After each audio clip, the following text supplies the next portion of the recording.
Почитувани, хибридниот режим на СДСМ ја држи Македонија во групата на најкорумпирани држави во Европа. Според сумираната оценка, Македонија има пат од 87 на 95 место.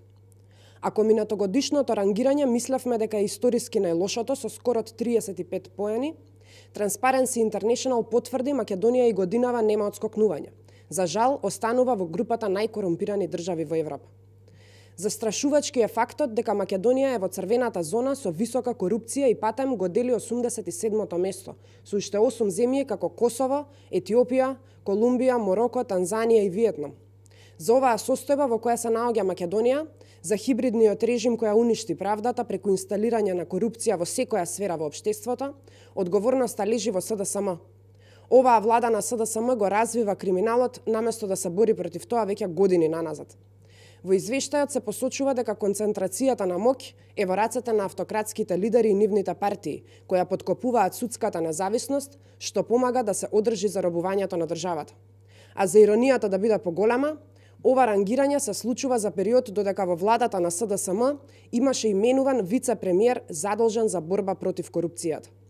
На овој извештај му се одвествуваат фактите дека Македонија е заробена држава, да подсетиме на пасошите за светските криминалци, да подсетиме дека МВР нема ниту една акција за сузбивање на криминалот, да подсетиме дека системот функционира врз принципот на мито и корупција и дека правдата е селективна, а не еднаква за сите граѓани.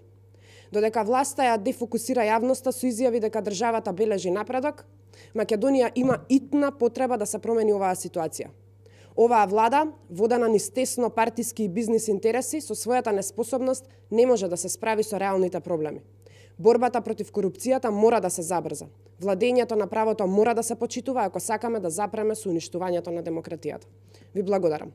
До прес-центарот на ВМРО-ДПМН пристигна прашање, дозволете ми да го прочитам. Ваш коментар за првата меѓувладина седница помеѓу Македонија и Бугарија одржана во Софија. Можеме да заклучиме дека се наметнува впечаток каде едната страна постојано нешто дава, за жал тоа е Македонија, а другата не превзема никакви обврски. Јавно прашуваме дали после фамозната меѓувладина седница Ковачевски ќе се охрабри и ќе каже што содржат одговорите во пакетот 5+1. Благодарам.